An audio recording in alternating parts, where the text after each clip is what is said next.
The Doctor Who fandom is in turmoil. After we had what is generally regarded to be one of the worst, if not the worst, Christmas special of all time, Twice Upon a Time, which in turn closed off the Stephen Moffat era, we had what is generally regarded to be one of, if not the worst series of Doctor Who of the revival, and possibly of all time, with Series 11. The Christmas special Twice Upon a Time will, without question, be my least favourite Doctor Who story of all time, and for probably the rest of myself being in the fandom. I think there may have been stories that were worse quality-wise, like Oh No It Isn't and Avatars of the Intelligence. I will be fair on it and say that it did some things pretty well, however, as I personally think that the recreation of the 10th Planet episode 4 at the start was very well done and extremely faithful to the original counterpart, for example, and I also think that David Bradley's recreation of the First Doctor to be pretty much spot on and extremely well done, as it was in an adventure in time and space. But no other Doctor Who story has literally offended me to the point of disgust. This piece of shit renders my favourite Doctor of all time into a sexist, unlikable, bumbling numpty that is a punching bag for the type of joke that is, "Hey guys, look at this old person trying to get to grips with technology. Isn't it so funny they can't understand it?" Seriously, he puts on the 12th Doctor's sonic sunglasses, cringe already, and asks what browsing history is, followed by the 12th Doctor saying, "Oh no, don't look at that." William Hartnell's legendary First Doctor is a cog in the clock of a modern day internet pornography joke. Are you fucking kidding me? And then we got Series 11 in 2018. Whereas I will agree that it is most definitely not a good series, I don't think it was as bad as people say it is. To note, I've seen all 10 of the episodes only once each and wasn't looking too much at all into the messages and what have you that the BBC were implementing that many critics and fans have found, just more looking at them for stories than anything else. The only episodes that I would have said that I had liked from the series were the Ghost Monument, Kablam and the Battle of Ranskor Av Kalos, the rest being either bad or just average. Even then, these episodes I liked weren't even that amazing either. I would give Kablam an 8, but the other two only 7 out of 10s. Most of the episodes I found average story-wise, bad outright, or missed opportunities. Stuff like the Conundrum episode and It Takes You Away, I'm still questioning as to what the fuck I even watched. And then you have The Woman Who Fell to Earth, which is just mediocre. Oh, and let's forget about the episode where they catched spiders using fucking dubstep.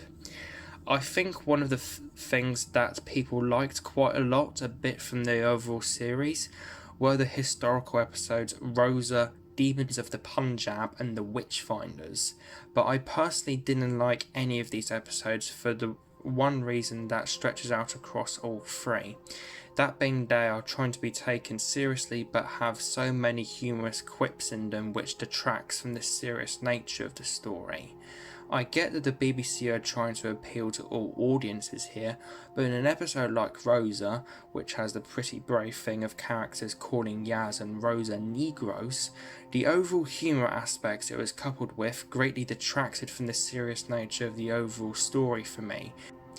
After the generally regarded shit show that was Series 11, the BBC decided not to air Series 12 until 2020, which resulted in what was for me a pretty terrible New Year's special involving a Dalek that looks like a fucking chocolate cake, potential rumours for a Christmas special, and even more of Big Finish slowly going bankrupt and licking what little moisture the Lake of Ideas has left in its basin.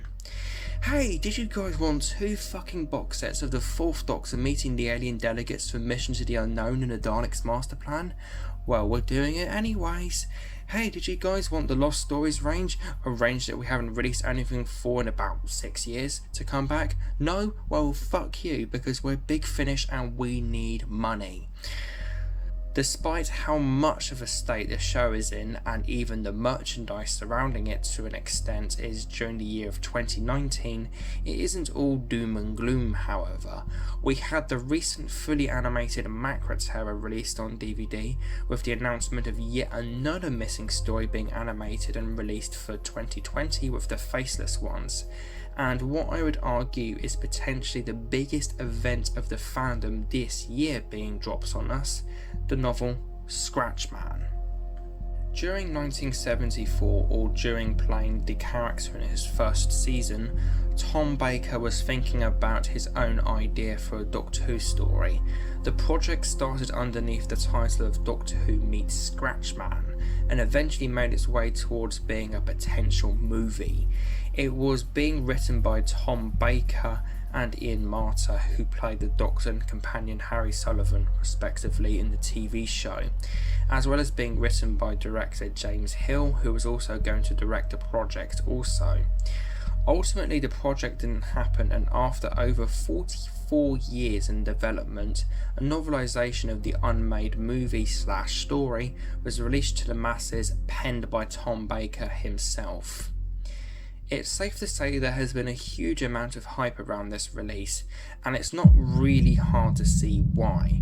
Original Doctor Who novels over the past 2 decades now have been making their voice known and helped us to fill in during the wilderness years, with the Virgin New Adventures, Virgin Missing Adventures, Past Doctor Adventures and 8th Doctor Adventures. I think it's pretty safe to say that they've made their voice known and have become pretty loved in society of the fandom, and have had many moments that have garnered attention, such as the Four Rangers I mentioned was kind of a glimpse into what Doctor Who would be like if it was tailored towards a more adult audience, with many of them featuring mature themes and occasionally being quite graphic, like Damaged Goods by the somehow familiar writer of Russell T Davies, one that was so gratuitous in its vile nature, to the point where it ultimately became too much for me, ended up becoming a did not finish. From a guy setting himself on fire and ending up looking like a crusty, scabby mass, to a villain that has implied schizophrenia that masturbates to cutting up clothing and returning it to the shops underneath the complaint Damaged Goods. This book was just ridiculously graphic, and I didn't enjoy much of it, to be honest. It had some moments to it, but for the most part it was just really disturbing, and I couldn't finish it because of how fucked up it was getting.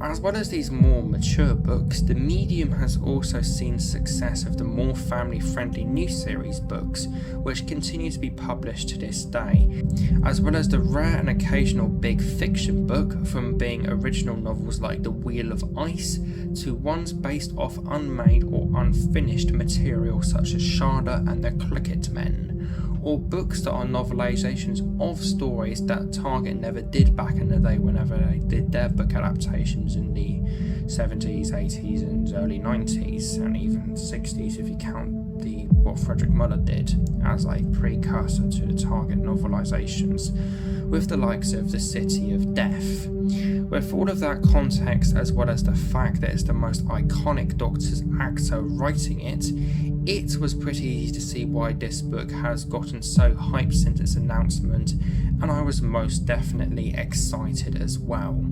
As a person that has loved the world of Doctor Who books for several years now, it was pretty damn exciting to see that this was coming out, and also because I was really interested in seeing Tom Baker write a novel based off the show and his era.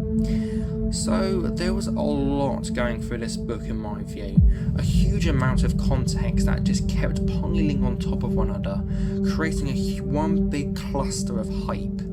However, I was keeping my mindset pretty level when I was venturing into this book, because at the end of the day, this is just another Doctor Who book amongst the many original fiction books that have already been published as tie-ins to the show. Yes, there may be a few special things to it, such as Tom Baker penning it, but it's overall just another writer penning this book. Yes, it's Tom Baker, but this book or project could have been written by any other Doctor Who writer or star and turned out at the same level of quality. Granted, it may not quite have been the same as Tom Baker's version, as it was originally him that conceived the story, and to be honest, I'm not really sure how anybody else would have handled it, but still, I'm not saying that everybody that likes this book is liking it just because Tom Baker has written it. As I've even hinted at, I like the fact that Tom Baker has written it, but to me at the end of the day, this is just another Doctor Who novel with a few special things to it. There is quite a big difference between the artist and the body of work or piece of work that they have produced in my view, and it is important to distance myself from that ideological perspective for me. A good book is a good book regardless of context, right? What's wrong with enjoying it for what it is? So, with all of that being said, what did I think about the book itself? To cut to the chase, the novel itself is divided into two separate parts or books as it's put. The first one of which I think is generally great, even bordering on amazing in some areas, but the second I didn't think was my thing. I also found the overall way the book is held together to be very questionable. To begin with the positives, the whole way this book is written I think is pretty amazing all round. It mostly takes place from the perspective of the Doctor and from his viewpoint of the events. I don't think there's actually any moment at all in the book where it refers to him being the Doctor, unless it's a character addressing him or saying his name. Even in the sequences of the adventure where he's not involved, it's always Harry thought of I, or something along the lines of that, I'm pretty sure.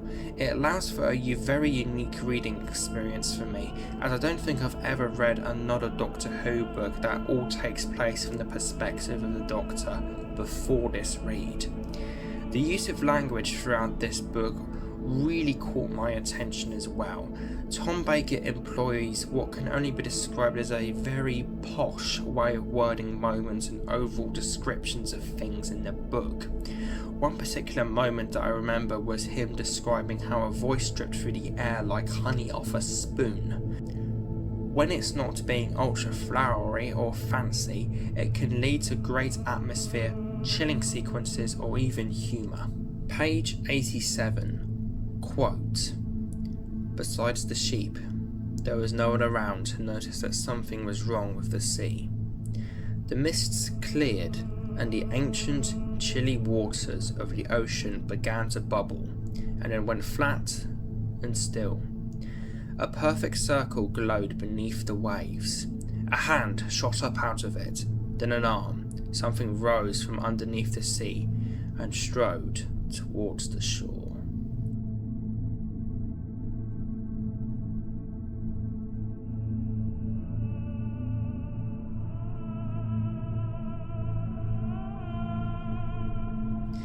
Page 170.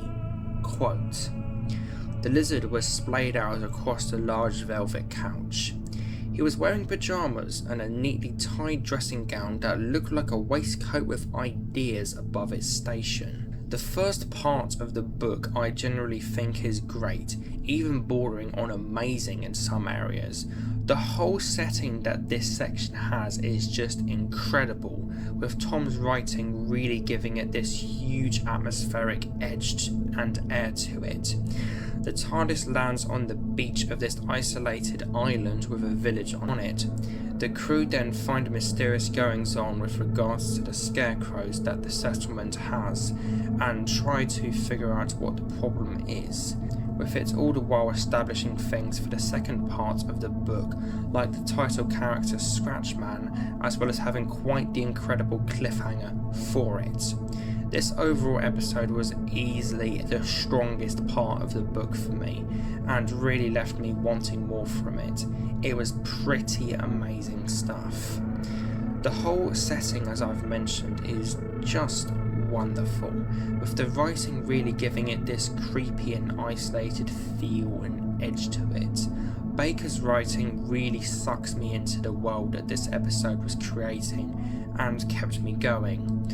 The way the place is described, as well as all of the interactions that the Doctor and company have with the village people and how they get on with them overall during the trouble they face, is just fantastic.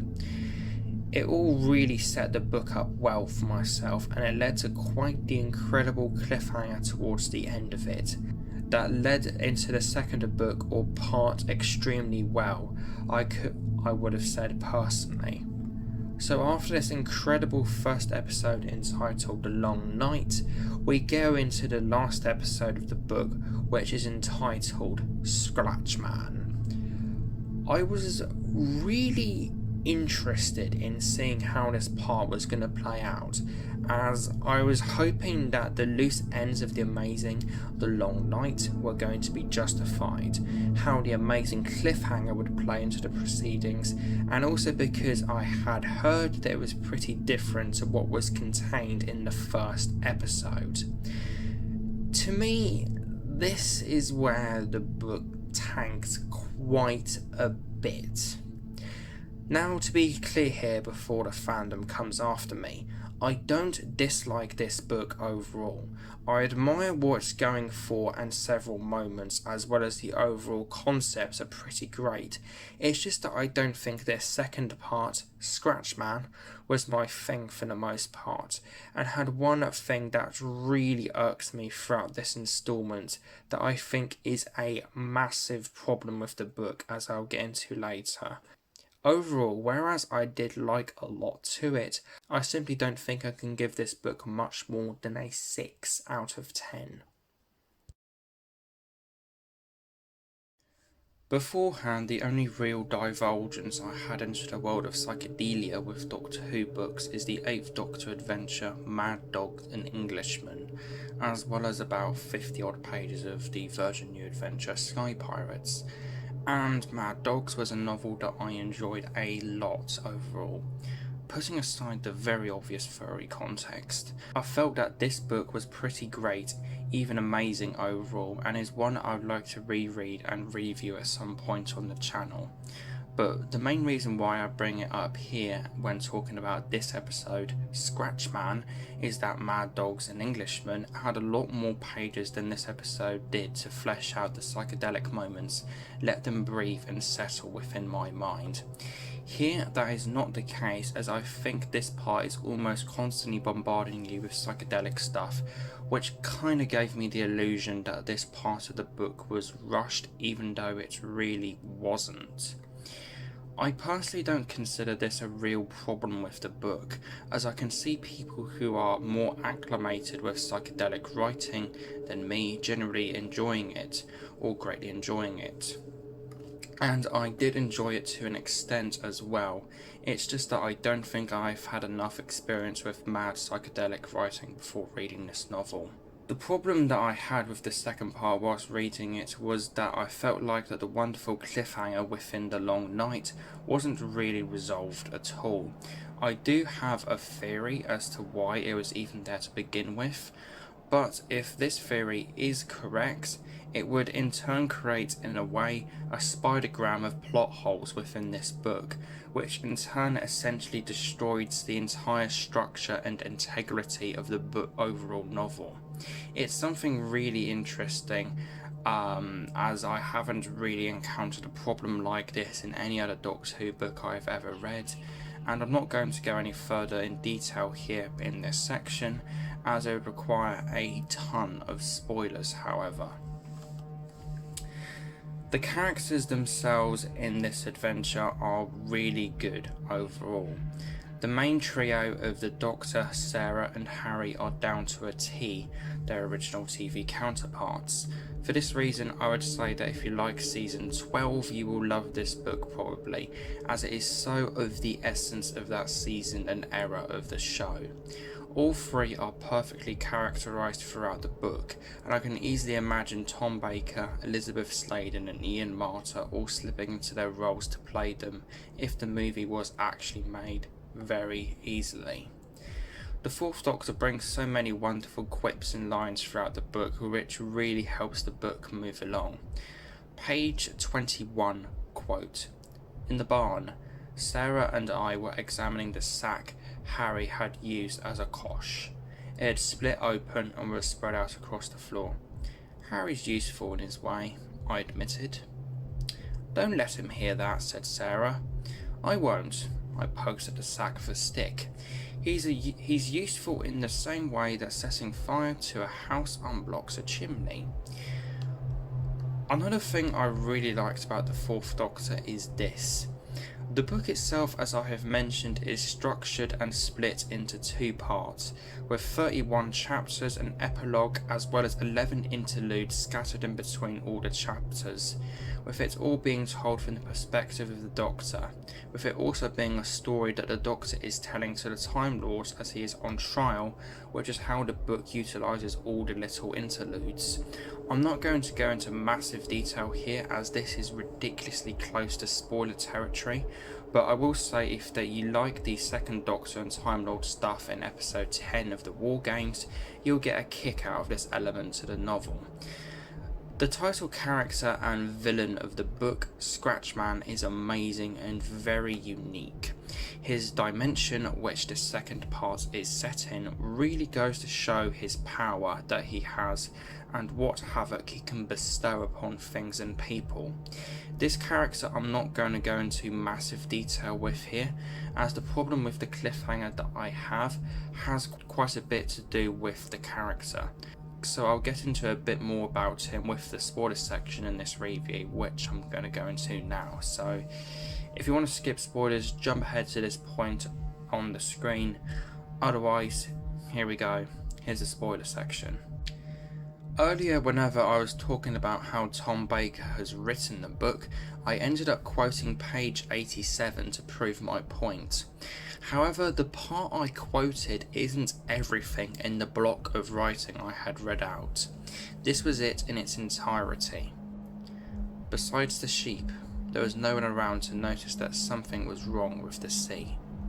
The mists cleared and the ancient, chilly waters of the ocean began to bubble and then went flat and still. A perfect circle glowed beneath the waves. A hand shot up out of it. Then an arm, something rose from underneath the sea and strode towards the shore. Another identical figure emerged and waded after it. The two figures, silver and impassive, stood on the shoreline, taking stock of the night. They stood there, their heavy feet sinking into the wet sand, waiting. Earlier when I first read out this extract, I only read the first block of it, as I felt that some people might be able to figure out what these things were if I read it all. And in case you're wondering, here's a quote from page 132. Back on the beach, two silver giants burst from the tide and stood there, surveying the three people on the shore. Water streamed from their metal joints as they waded ashore, their blank metal eyes sweeping from side to side, their polished faces glowing in the sunrise. Sarah and Harry gasped and fell back. I held out a hand in greeting. Good morning, I said. I'm guessing your craft parks under the bay for reasons of stealth. Very sensible, although possibly a danger to shipping. The Cybermen had arrived. I read this book in the space of about a week, and actually ended one of my nighttime reading sessions with this moment. It was at a point where I was just loving the long night, and with this cliffhanger I was truly surprised to see that the Cybermen were being brought into the fold of this novel. I had no knowledge whatsoever that they were even going to be in this book, neither the fact that they were originally meant to be in the movie. It came as a true surprise, and I was very interested in seeing where this integration would lead within the second part, Scratchman. My overall feelings to where it went in short. Complicated and plot holes. In the second episode or part of the book, we get introduced to Scratchman himself and are shown his dimension and what he's able to do with his powers. Scratch can bring things to life from the minds of people in his dimension. Whatever you think of, he can conjure it up in physical form. For example, when he challenges the Doctor to a final battle, Harry thinks of a pinball machine for some reason and they actually end up in a giant one. It's a really cool and unique aspect and element to the story that I really did like. It was quite unlike anything else I had come across in a Doctor Who book, and was just really interesting to read with regards to how it was all laid out and presented overall. The problem that I have with the Cybermen stuff is to do with Scratch's abilities or powers. When the Cybermen emerge Sea Devil style, it is implied there is a Cyberman troop as well as a Cyberman leader. In the second book, the troop appears to disappear completely and only the leader is seen throughout the second episode. One massive character arc and thread that the book swings on throughout is what does the Doctor fear? It is heavily hinted at in the Gallifrey interludes and talked about a lot near the end. If the Doctor's fear was the Cyberman leader, that would explain why it is only appearing within the dimension and not the troop, as Scratchman would be summoning it, so to speak. However, it would not explain why there were multiple Cybermen during the cliffhanger of the long night. Is the Doctor's fear the Cybermen in general? Was Scratch there in the background within the first episode of the page? And it appears so that he was in the background of this cliffhanger of the first episode, because if we were to go back to the page 87 quote, it specifically states, "The mist cleared and the ancient chilly waters of the ocean began to bubble and then went flat and still. A perfect circle glowed beneath the waves. A hand shot up out of it, then an arm. Something rose from underneath the sea and strode towards the shore." I don't think it was specifically stated, or I can't really remember if it was stated what sort of Scratchman summoning rituals, if you want to put it like that, was specifically stated or described within the second episode Scratchman. But to me with the way that part from page 87 is worded, it sounds like some type of summoning ritual. So to me, with that context, it does sound like that Scratchman was behind the scenes of the cliffhanger and summoning the Cybermen there. If the Doctor's fear is the Cybermen in general, why was only the Cyber leader in Scratch's dimension? Can Scratch manipulate and summon things outside of his own dimension, which it appears it can do? Are the walking living scarecrows in the long night the fear of the villagers? And if Scratch was in the background of episode 1, which it appears he was, why didn't he use his powers more often? I mean, he had such a good opportunity to wreak havoc within the long night if he was there in the background, which it appears he was. So to me, it just doesn't make sense why he wasn't like using his powers in the long nights just to wreak more havoc, because he was clearly there in the background, it appears. Why wasn't he using his powers more often? It's just that there's so fucking many questions with regards to the actual logistics of how the Cybermen are actually in this book. It's just ridiculous. Throughout Scratchman, I was constantly wondering why there was only the Cyber leader in that episode lumbering around in Scratch's dimension while reading it, and it was only when I was scripting an earlier section that I sort of figured out and thought what it could mean or be. But really thinking about the nitty gritty logistics of it as to why they weren't there only opens up a potential kaleidoscope of plot holes, as I've mentioned. Maybe I missed something, and fair enough, I've probably missed a few bits in this book, but still, if my theory is correct, I feel like that this is a hammer to the entire glass of the integrity of the book. It just opens up so many plot holes within the whole book. It just cripples it, as I mentioned. Why wasn't Scratchman using his powers more often? Were the Scarecrow's fears of the villagers, or the fear of the villagers? It just makes absolutely no sense in my opinion why Scratchman wouldn't be using his powers more often outside of his dimension to wreak havoc. And as I mentioned with quoting page 87, it is very clear that he was there in the background in some shape or form, summoning the Cybermen to greet the Fourth Doctor on the beach in that cliffhanger. It just makes no sense in my opinion, and it just completely cripples the overall integrity of the book in my opinion. So, to at last conclude my review on Scratchman, what did I think? I thought it was good. I did enjoy reading it overall, but it has its problems. Mainly one massive one. I thought that The Long Night was an amazing opener and was just incredible. However, for me the book started to crumble in the second part. If you watched my spoiler section, you will know that the problem I have with the book is potentially destructive of the whole structure and integrity of the book, which could mean that this book is completely fucked, as this thing opens up so many questions and potential plot holes. It's just ridiculous. I also found that the second part, Scratchman, wasn't really my thing. If I was more acclimated with reading psychedelic books, I may have enjoyed it more, but for me, the constant bombardment of psychedelia was difficult to grapple. But I will say that if you are a fan of early Fourth Doctor TV stuff, and you like the writers Paul Magris and Dave Stone, or just psychedelic books in general, you'll probably enjoy this book greatly and get a kick out of it. It had its creepy moments, some well done scenes, and I love how it's all told from the Doctor's perspective as well as the Gallifrey trial stuff. But to me, the second part wasn't really my thing, and I think the overall integrity and the way that the book is held together is extremely questionable.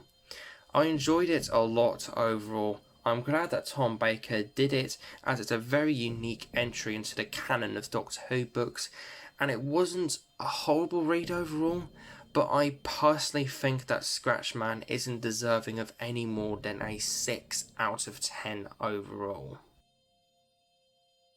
And thus concludes my review on Scratchman, which I pushed forward a bit to celebrate 400 subscribers on the channel, as originally I was going to release this a bit later on after my first non-Doctor Who book reviews, which I'll say are coming next year hopefully. I have a handful that I would like to do and have even completed scripts for some. This was without question the most difficult book review to write I have ever done so far. The scripting process took 3 days of work, and on top of that, the editing of the video presented some difficulties and interesting moments as well. I knew this was going to be a pretty special review that I was going to be releasing, mainly with regards to the content of it and the fact that I was also doing it for 400 subscribers. As such, it led to me experimenting with it quite a bit. For example, if you guys, for whatever reason, wondered what one of my book reviews would be like with a guitar and metal driven soundtrack, well, you can watch the first half of this review with just that. It was something that I thought was a good idea to make the video even more special, however, it didn't really work overall. But if you guys do want to watch that half, I'll leave a link to an unlisted upload in the description. Either ways, thank you all so much for 400 subscribers, and I will be seeing you all next time for either Dr. Fox at Dublin Comic Con 2 or my Birmingham Comic Con video. And also stay tuned for a new mini-series of 6 or so videos at the end of the year. Thank you all so much, and see you all later.